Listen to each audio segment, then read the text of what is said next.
Assalamualaikum warahmatullahi wabarakatuh. Halo anak-anak, bagaimana kabarnya? Semoga kalian dalam keadaan sehat ya.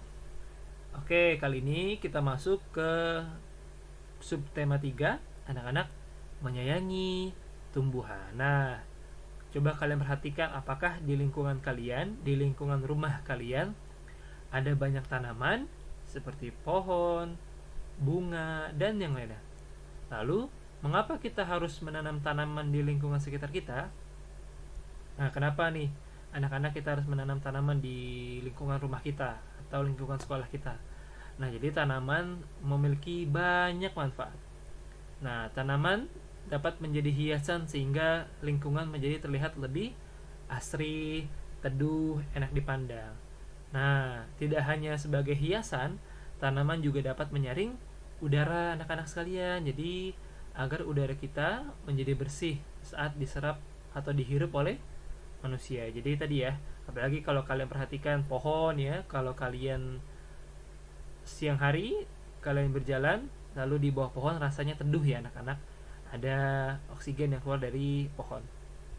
Nah, anak ya, jadi tanaman ini sangat bermanfaat ya untuk kita semuanya. Nah, maka kita harus bersyukur nih atas apa yang Allah Tuhan berikan ya. Salah satunya adalah tumbuhan ya anak-anak sekalian. Kalau kita tidak ada tumbuhan, tidak diberikan tumbuhan, mungkin sudah panas dan segala macamnya. Lanjut ya, next. Anak-anak, kita masuk ke pelajaran pertama, materi pembelajaran pertama tentang wawancara. Tentunya kalian pernah mendengar apa itu wawancara. Jadi wawancara merupakan kegiatan tanya jawab ya. Biasa dilakukan dengan tanya jawab secara lisan atau tanya jawab secara lisan ya, atau menggunakan mulut. Nah, tujuannya apa? Untuk memperoleh informasi. Nah, hasilnya, bentuk informasinya anak-anak bisa dalam tulisan, catatan, atau bisa dengan rekaman suara, bentuk foto gambar, atau gambar dan suara video ya. Kalau kalian perhatikan, kalau kalian pernah lihat nonton TV, ada presenter atau narasumber yang sedang mewawancarai ya, seorang narasumber. Jadi orang yang dimintakan informasi namanya narasumber. Nah, itu contohnya wawancara. Sama dengan subtema kita atau pembelajaran kita ini tentang wawancara. Di sini kalau kalian perhatikan ada wawancara dialog Melanie dan Togar. Jadi ini ada teks wawancara anak-anak ya. Ada teks wawancara. Nanti kalian bisa baca ya anak-anak sekalian untuk teks wawancaranya. Pak Fajri menjelaskan saja. Ini ada teks di mana percakapan Melanie dan Togar ya, wawancara Melanie dan Togar. Nanti kalian baca ya, kalian perhatikan. Jadi biasanya dalam wawancara ini ada hal yaitu tanya jawab anak-anak sekalian. Nanti kalian jawab, nanti kalian baca ya. Nah, setelah tadi kalau nanti kalian baca ya wawancara, hasil wawancara, pastinya ada beberapa pertanyaan ya. Ini ada beberapa pertanyaan.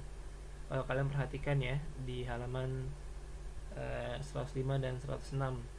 Ini ada beberapa pertanyaan yang bisa kita jawab dari apa yang tadi wawancara ya yang dilakukan oleh Togar. Pertama, ada apa yang dibahas dalam wawancara. Nah, dalam wawancara tadi apa sih topik atau hal yang dibahas. Lalu ada pertanyaan di mana sebaiknya tanaman bunga mawar ditanam. Lalu berapa perbandingan campuran tanah, pasir, dan pupuk kandang. Tadi ada ya di teks wawancaranya. Lalu apa tujuan lubang di dasar pot. Kalau kalian perhatikan pot, kalau kalian tengok, kalian perhatikan, lihat bawahnya itu ada lubang-lubang ya anak-anak. Apa tuh tujuannya? Lalu apa fungsi pecahan genting pada dasar pot. Jadi kalau kalian perhatikan, kalau kalian mungkin menggali atau melihat ya di bagian pot ada pecahan-pecahan genting ya. Nah, ini untuk apa tujuannya? Nah, itu nanti ya kita bisa jawab bersama. Atau selanjutnya anak-anak sekalian, ini ada, kalau kalian sebelumnya kan menjumlahkan dengan sifat komutatif atau pertukaran. Nah, sekarang kita masuk ke menjumlahkan dengan menggunakan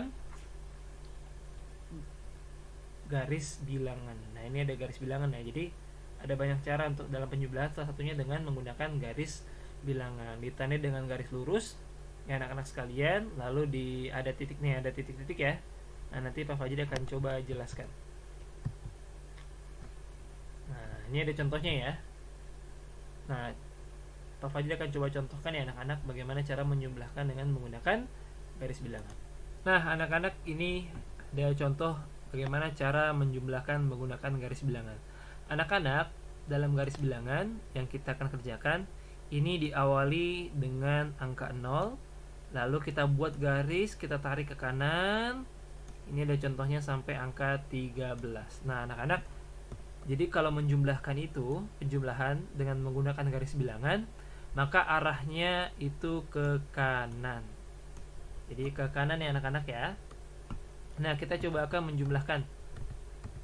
Contohnya, ada pertanyaan, berapa 3 ditambah, sebentar ya, di bawah saja deh, 3 ditambah 4.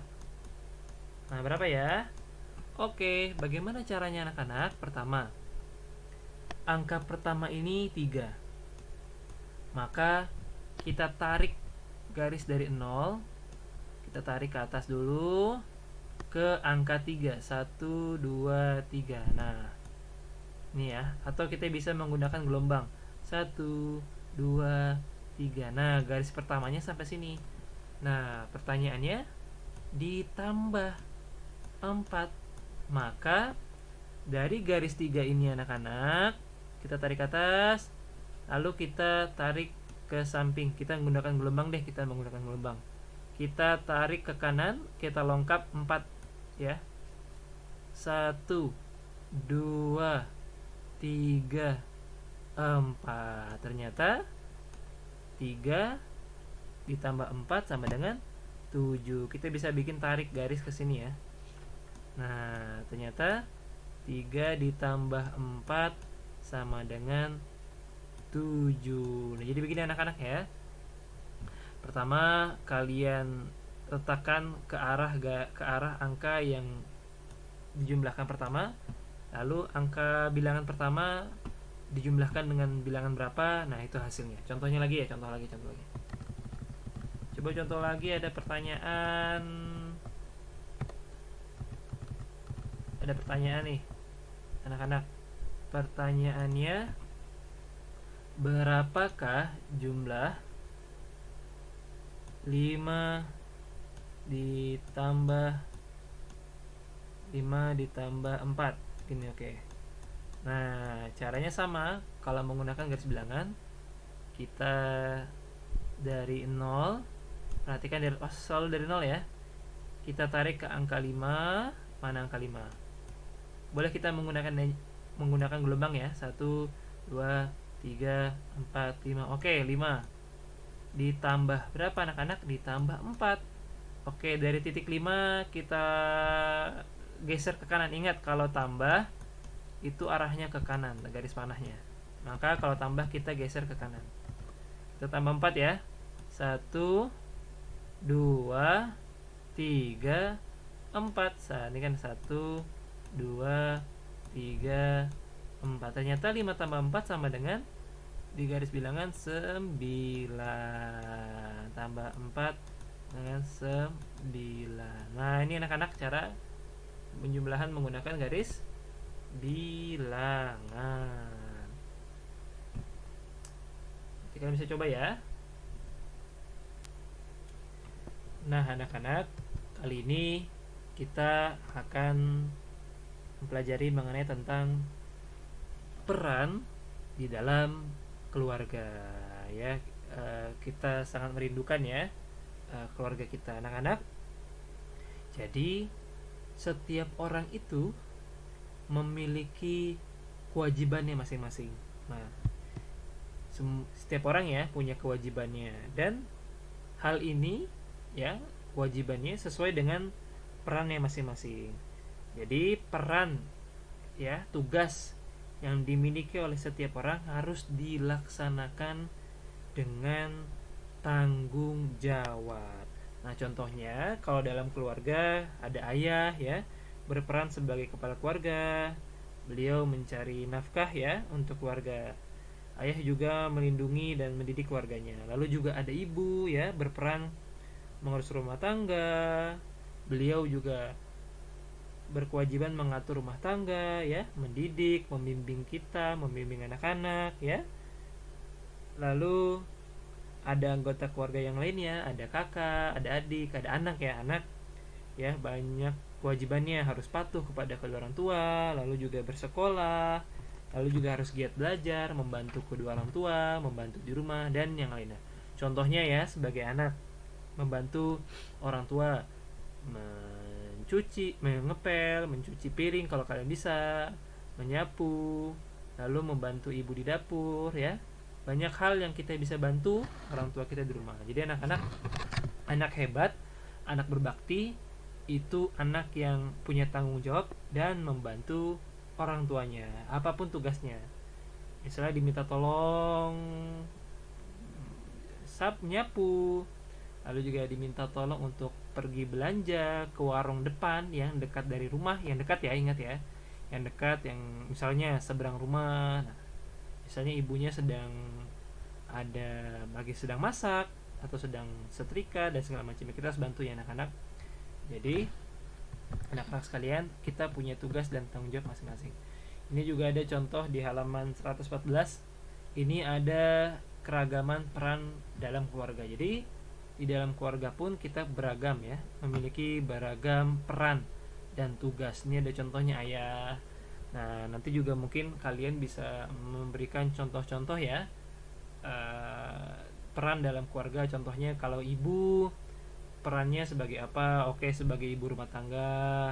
Lalu juga namanya siapa? Nama ibu, namanya misalnya namanya Andi. Andi perannya sebagai anak. Anak apa sih kewajibannya? Nah, lalu ada namanya misalnya Saskia. Saskia perannya sebagai adik ya, atau anak, memiliki kewajiban misalnya membantu orang tua. Ini ya. Jadi